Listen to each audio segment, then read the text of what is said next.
I read this book. I read the whole thing. It's a long book. But I read it.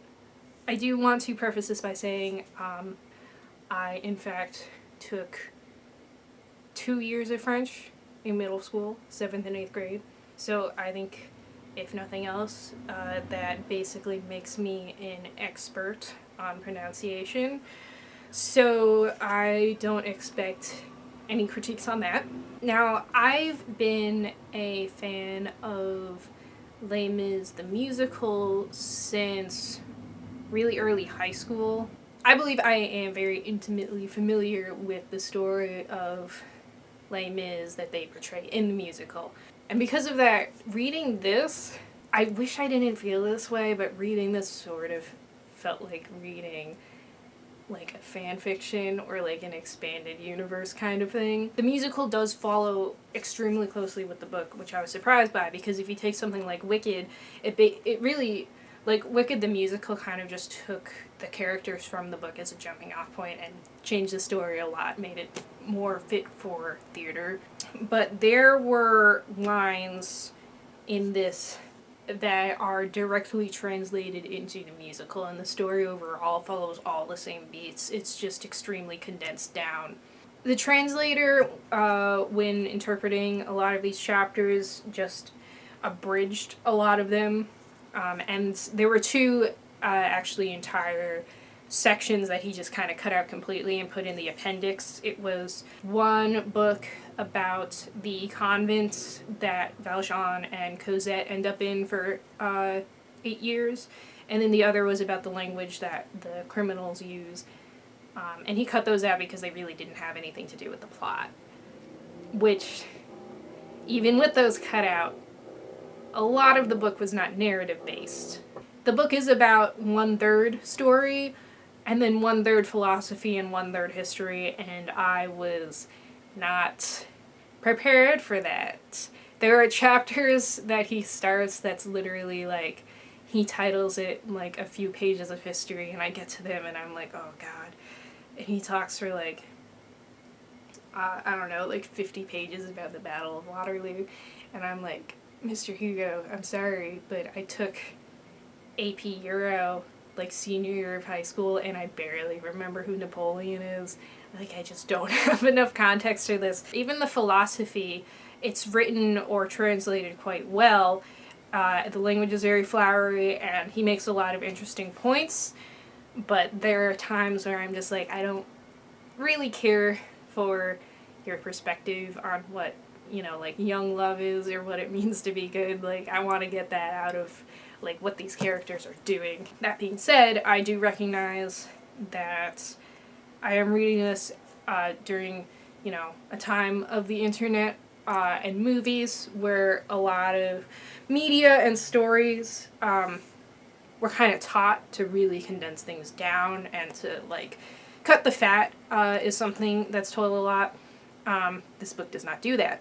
Now, as I said, I read this because I love the musical so much. I don't know if anyone would actually pick this book up if they're not familiar with the musical. Because I'm so familiar with the musical, I didn't have a problem following the plot, and I didn't have much of a problem keeping the characters straight. Despite the problems I had with this book, I did still really enjoy reading it. Because it was so different, you know. I mean, it's an older book, so it does have kind of a thing I'm tired of reading where it's about men and then women are like sort of a different kind of human, sort of lesser, and there's like, you know, the Madonna and then the horror. Because I am in this society, I grew up reading books that are similar to this, so I think because of that I'm able to kind of easily look past that and be like, oh, it's like, you know, it's the book, but I could still see these ideas that are beyond that.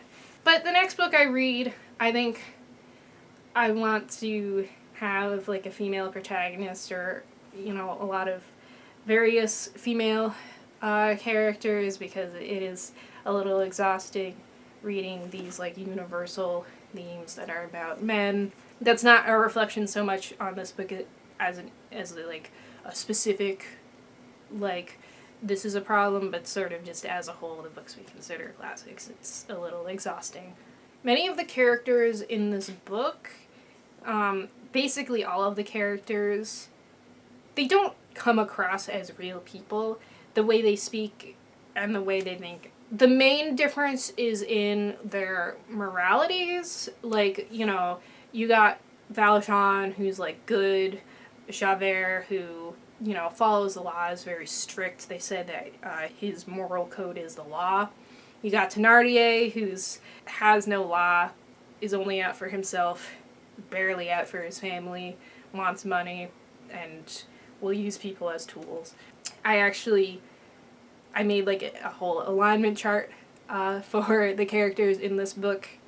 The edgy placing of Javert would be lawful good, and the edgy placement of Thénardier would be probably chaotic neutral. However, in the context of the story, Javert is a clear antagonist because God is the morality that we should be following. And he is at odds with Valjean, who is a clear, like, good after he repents. And then Thénardier is also just kind of evil. Like, he could, like, I'm thinking he could be neutral because he's only out for himself, but he's like a dick and not redeemable. He's not a good guy. He's, you know, evil. Valjean isn't introduced until like 100 pages in.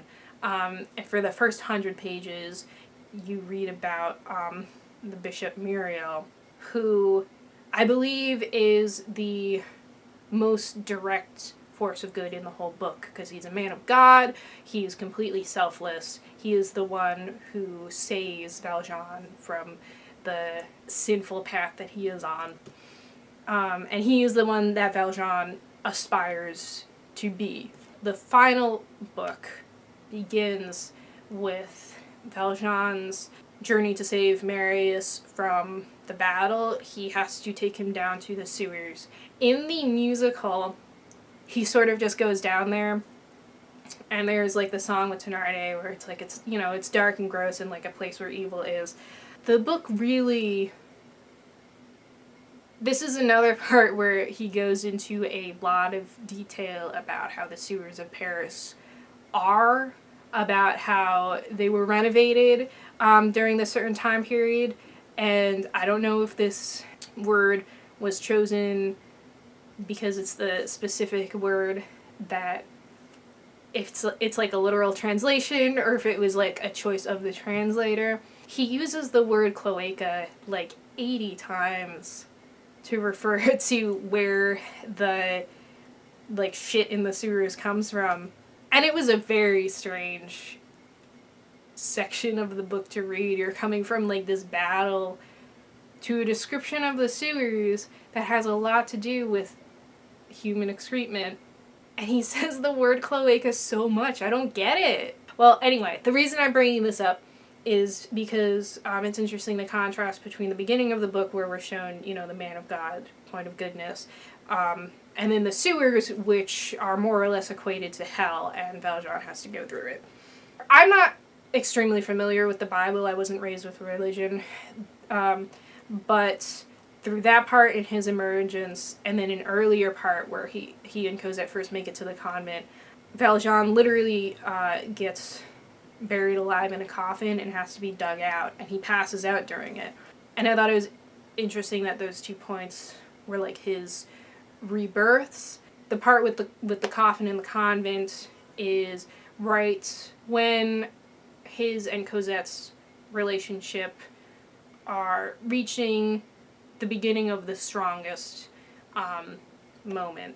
You know, he goes from a man without any love, like, he was born like a poor peasant. He never had a wife or any kind of lover or any daughter until Cosette. So that point is him going from not having that kind of stabilizing love to having it. And then the part in the sewers is him going from having that love to giving that love up to Marius, because Cosette cannot have both a husband and a father, I guess. I do also want to talk about the difference between the relationship she has with Marius from the book to the musical. In the musical, it is very like Romeo and Juliet. They see each other on the street, and are like, wow, you're like hot. Well, they probably think, wow, you're like beautiful. And then in the musical, it seems like that night, Marius finds a house, they see each other, and then, you know, they talk to each other and they're like, I love you. And it's like, it's cheesy and not real, but it's cute in the show. And like, it's a show, so it's like, yeah, true love, like love at first sight, for the show, I do believe is like real, and I think that they are soulmates. In the book, when they first see each other, they don't have much interest because Cosette's not pretty at that point, and Marius doesn't pay much attention to her because she's not pretty, and because Marius doesn't pay much attention to her, she notices him but doesn't pay much attention to him. Then they don't see each other for a few months because Marius walks along a different path, and then they do, and then he is absolutely infatuated.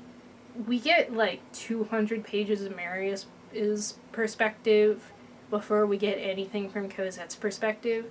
So from his perspective, he goes to the park every day and stares at her, and he is absolutely convinced she is in love with him as well. He is young and in his first love, so he's kind of stupid about it. Marius is kind of stupid about it. Eventually ends up following them home, but Valjean catches on and then avoids him at all costs. Then Marius finds out their true address because Valjean had multiple addresses because he's being pursued, or he believes he's being pursued by the police. So for a few days he just breaks into the house's garden just to look at Cosette, but doesn't like say anything to her until one day he finally does, and he's sort of like, you know, awkward, like, you know, crush is kind of just spewing out a bunch of words and is like, oh my god, like, you're so pretty, I love you, am I annoying you because I can stop annoying you, do you love me? And she's like, of course I love you. And I'm just like, girl, what? Oh, the other thing is the first time they finally speak to each other, they embrace and they have their first kiss, and then Victor Hugo is very clear that that first kiss was also their last kiss until they got married, much later on in the book, like a few months later. And they meet each other every night for like 3 months. And then he's also very clear that the attraction that Marius has to Cosette is purely spiritual.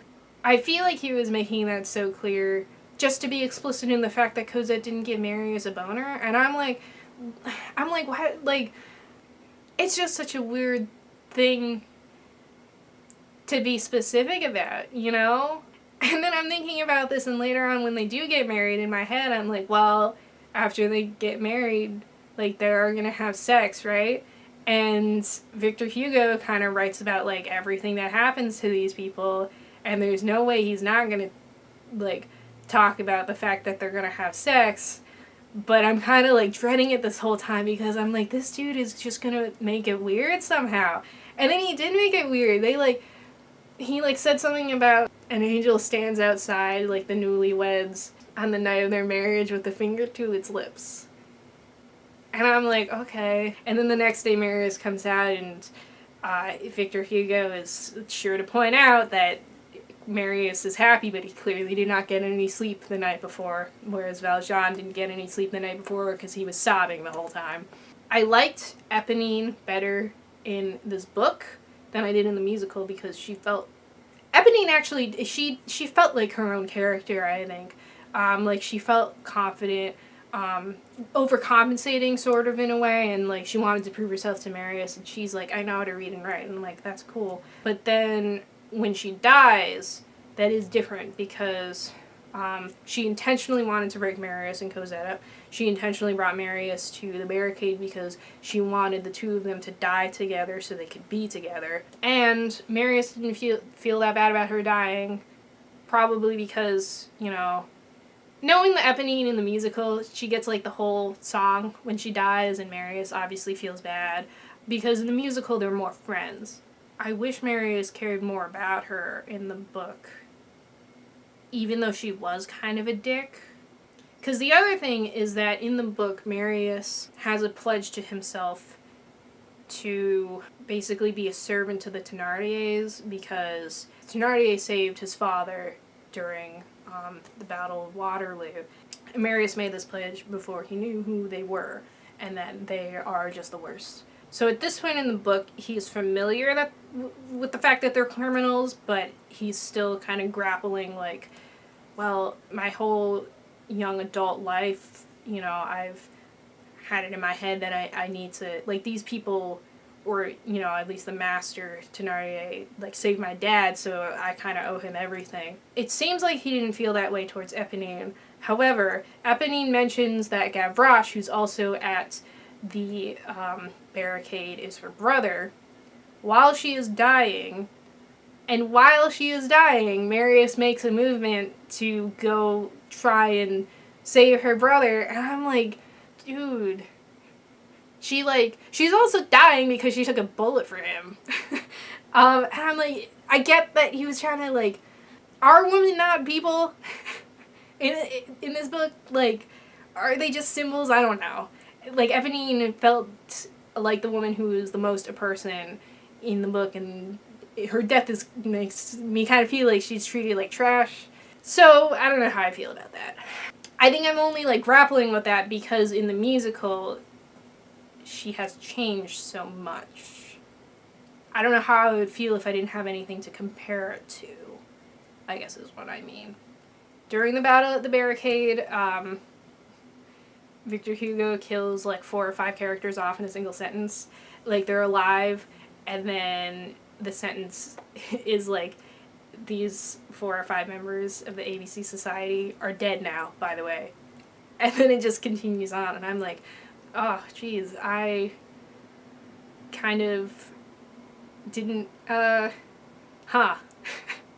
guess they're dead. Fantine also kind of, you know she's gonna die for a while because she's so sick, but then when she does die, it's kind of one of those, like, she drops dead sort of things. I could probably talk for another, like, 40 minutes about this book and continue saying not much about it. I do want to end on one of the only lines in the book that I remember verbatim, which is from the part about the convent that Valjean and Cosette end up in. Victor Hugo describes, like, the kind of convent it is, how strict they are, like, what the nuns are required to do. I didn't get exactly what this sentence meant before I looked up the meaning of a particular word in it, but it goes, the act of brushing the teeth is the topmost rung of a ladder of which the lowest rung is perdition. Okay, Google, what is perdition? A state of eternal punishment and damnation into which a sinful and unpenitent person passes after death. If they brush their teeth, they'll go to hell? I mean, I guess I'm not religious enough to understand why.